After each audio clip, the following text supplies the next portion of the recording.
Hello everyone.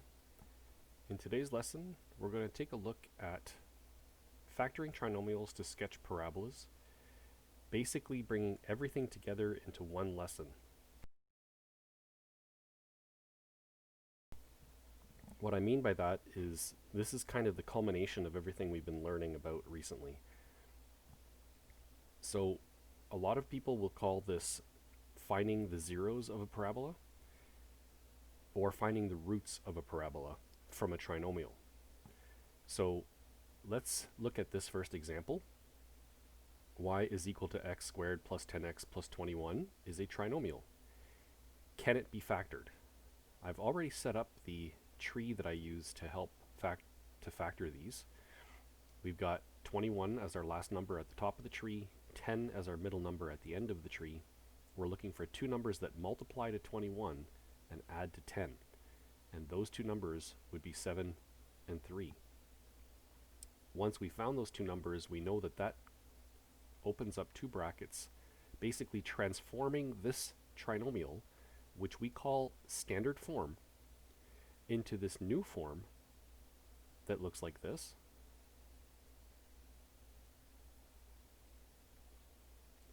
And this form is called the factored form or the intercept form. We've already seen the vertex form a few lessons back. This is called the factored form or the intercept form because it gives us the x-intercepts or the zeros of our parabola. So we're going to do the same kind of thing we did with common factoring. We're going to find the zeros.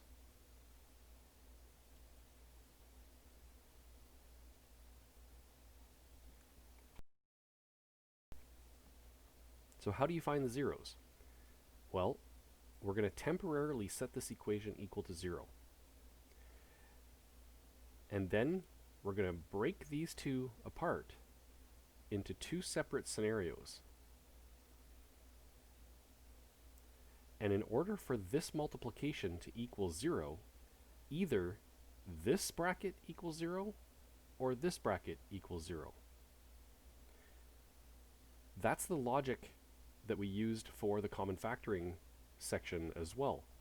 Once you set the equation equal to 0, either one of your factors equals 0 or the other factor equals 0, and that's going to help you find the roots or the x-intercepts of the equation. We now just have to isolate for x. Well, to isolate for x here, we're just going to move the 7 over to this side, it becomes negative 7.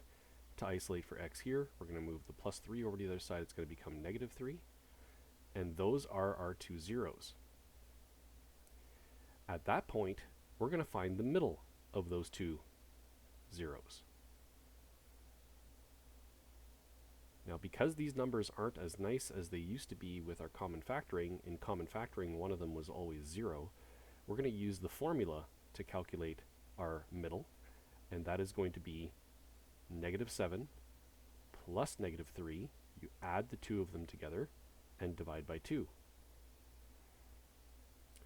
So that's going to give negative 10 divided by 2, which is negative 5. And the last thing we do is we find the vertex. We find the vertex y value by substituting the negative 5 back into one of the two original equations, either the trinomial version, the standard form version, or the factored form version. Now it's actually a lot easier to substitute it back into the factored form version. So instead of having it equal to 0, we're going to go back to having it equal to y, because now we're looking for a y value. We've got x plus 7, x plus 3, but x is now equal to negative 5.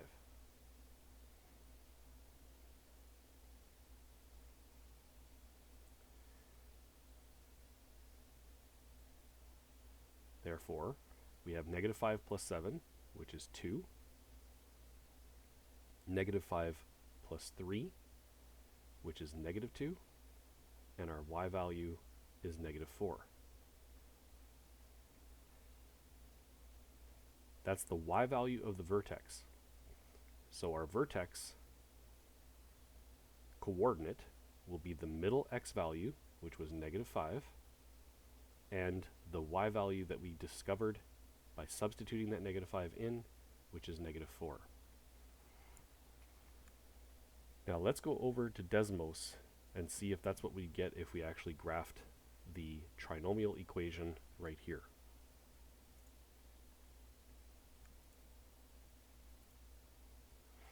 As you can see, I've already entered the equation, x squared plus 10x plus 21. This is for the next example, so we'll come back to that one. If I graph that parabola, let's take a look. Negative 3 is one of our zeros. Negative 7 is the other 0. Now you can't see the axis of symmetry here because it doesn't draw it automatically, but if we come down here, we can see that our vertex is negative 5, negative 4. So this exactly matches what we just calculated.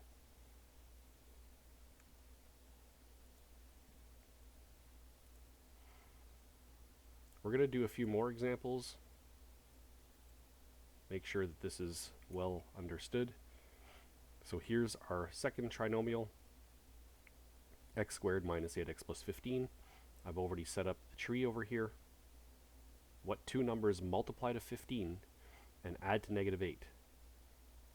Well, we know that 5 and 3 multiply to 15. However, they don't add to negative 8 unless both of them are negative.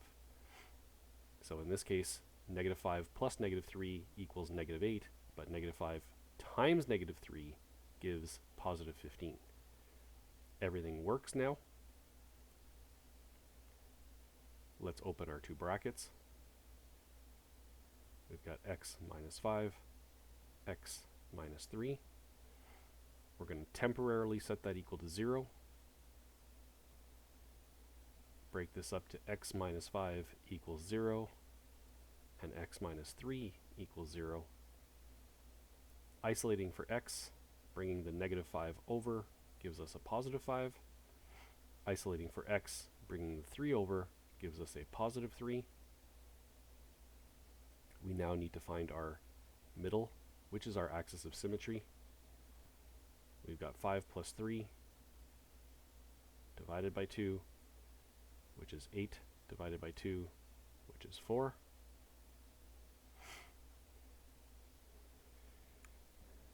So if I quickly sketched this at this point,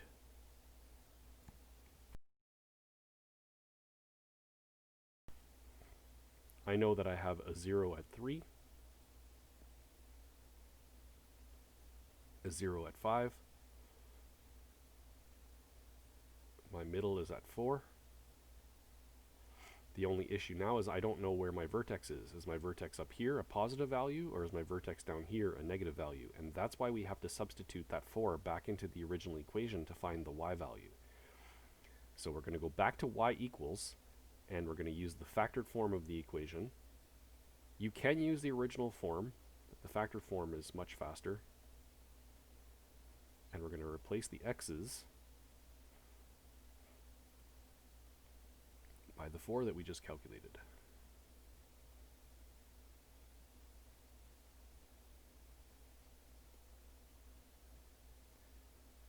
Oops, wrong color, sorry.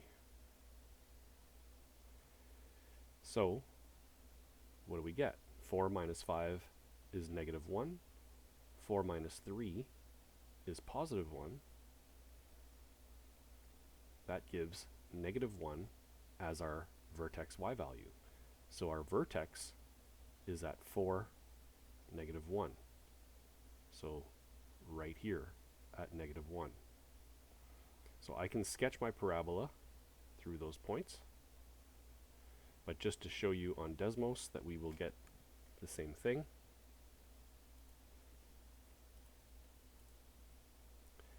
Here is that equation. I'm going to turn off this parabola. Let's turn that one on.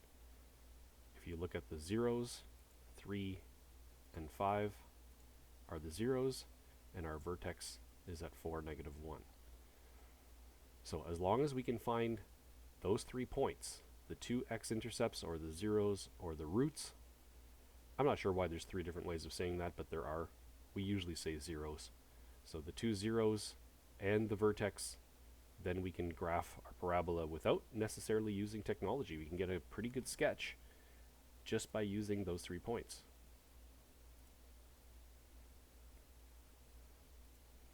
What if we have a case like this, where y equals this?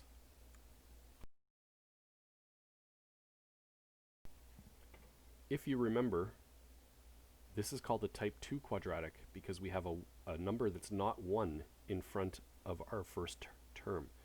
So the coefficient of the x squared is a 4 in this case. So what we have to do is check to see, can we common factor that 4 out of all 3? All of them are divisible by 4, so we're going to take that 4 out in front. And what is 4x squared divided by 4? It's just 1x squared, and that's what we're looking for. We're looking for a 1 in front of the x squared. This one is also going to give us a 1x. And 168 divided by 4 is 42. And it is a minus in front of the 168, so it's going to be a minus here because we didn't factor out a negative number. So this is a two-step factoring problem because we have to common factor first. Now we have to also factor this trinomial.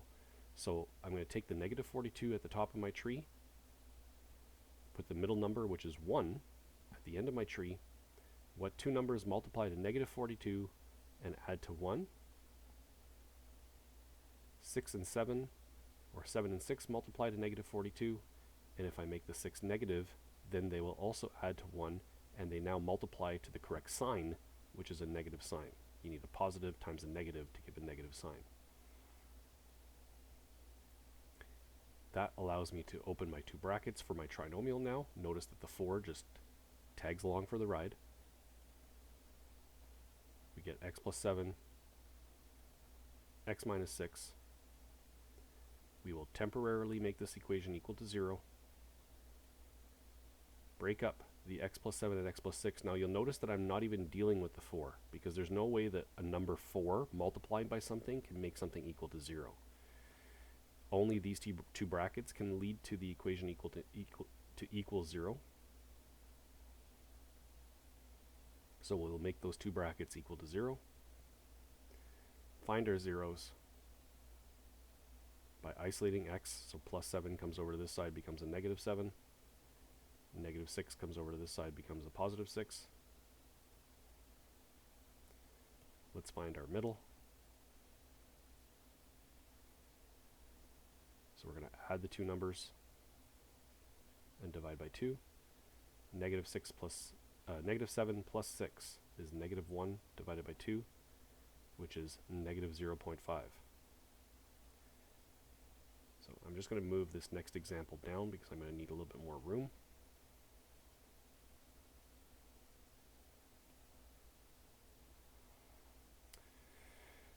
So our negative 0.5 is the x value of our vertex. We're going to substitute that back into the original factored equation. So we're going to go back to y equals 4 times x plus 7, x minus 6, putting negative 0.5 in there.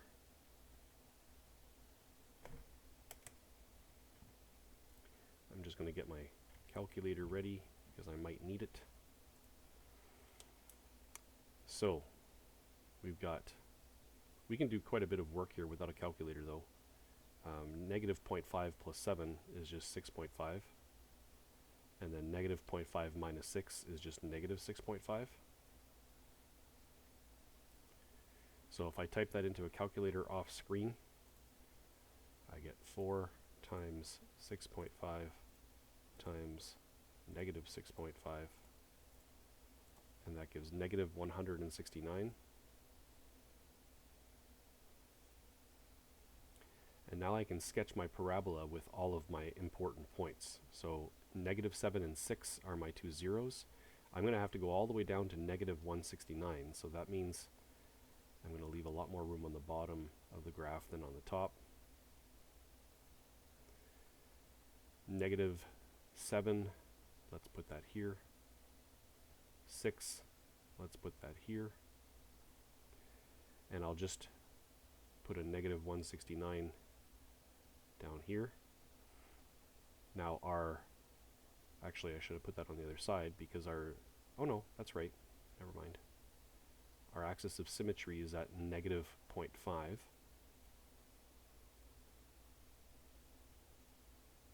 Again, it's very difficult to do this all with straight lines. If you had to do this on paper, you could use the lines on the paper to help you draw these axes, and you could obviously use a ruler as well.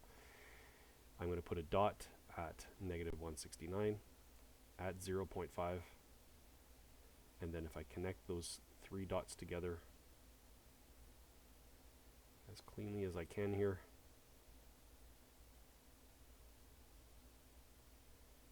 that is our parabola.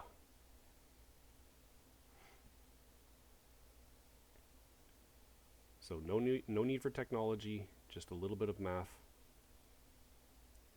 Let's take a look at the next example. So I wanted to do an example of one of these types of trinomials. I'm hoping you'll be able to recognize this as a difference of squares.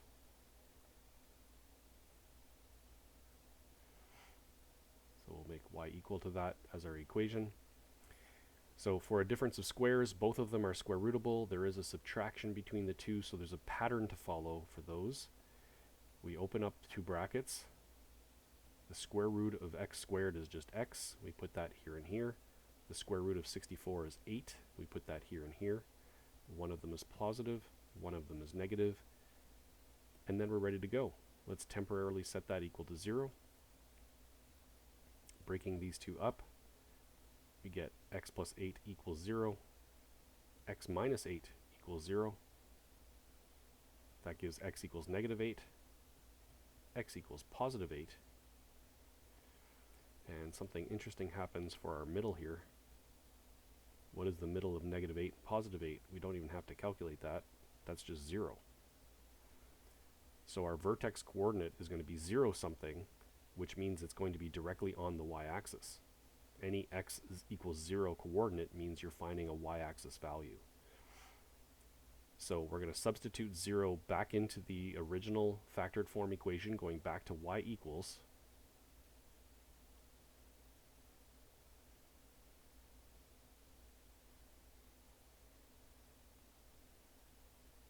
So we're going to substitute this in. So we get 0 and 0 for the x's. That gives 8 times negative 8 as our multiplication, which is negative 64. So I now know that my vertex is at 0 and negative 64. So let's sketch this parabola.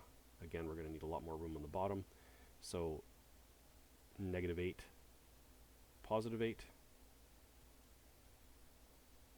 Our axis of symmetry is right down the y-axis this time, going all the way down to negative 64. I will put my point there. And if I draw my parabola as nice as I can,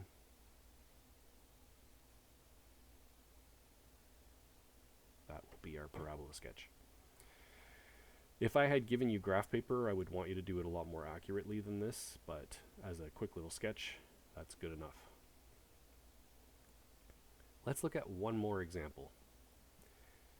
So again, type 2 trinomial, because we don't have a 1 in the front. Let's see if everything is divisible by negative 3, and it is. I'm taking out a negative number this time, so if you remember from a previous lesson, that means all of our signs between our terms are actually going to change. So I could even do that right now, just to be sure that I don't forget it. I'll move this one over a little bit. So what is 24 divided by negative 3? It is negative 8, and the x still stays there. What is negative 48 divided by negative 3? That is positive 16.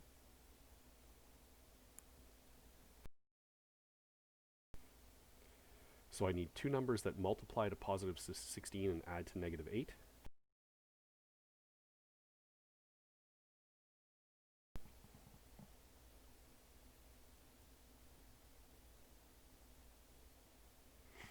Well, 4 and 4 multiply to 16, but I need them to add to negative 8, so that means both of them are going to be negative. So both of these numbers are the same, which we have seen before. That just means that both brackets are going to be the same. And you can leave it like this, or you could combine those two brackets as a squared bracket, because anytime you have two things that are multiplying and are the exact same, this is a way of simplifying it. Now, how many answers are we going to get for our zeros here? Even if I had left it as two brackets, x minus 4 equals 0 gives x equals 4. X minus 4 equals 0 will give the exact same thing. There is only one 0 here. Okay, so we're going to get x equals 4. Let me show you how. We're going to set x minus 4 equals 0, because that's the only thing that equals 0. And then we're going to isolate for x, which gives us x equals 4. So our vertex has an x coordinate of 4 because it's the only 0. We don't have to find the middle here. Let's substitute that value back into the original equation.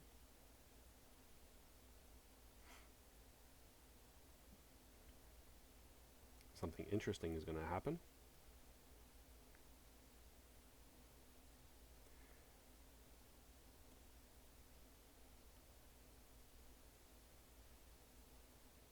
What is 4 minus 4?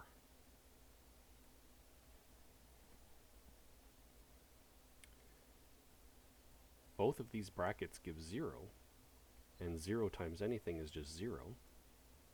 So our vertex is at 4 and 0, which means if its height is 0, that means the vertex is directly on the x-axis.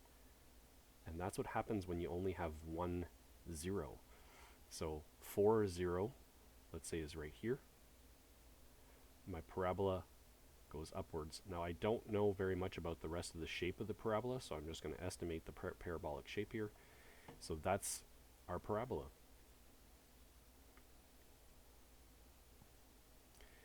And that is it for the lesson. Those are skills you're going to need. We're going to be eventually using these skills to be able to solve word problems. I didn't want to introduce word problems today because I felt like this was enough. We'll see those on another lesson.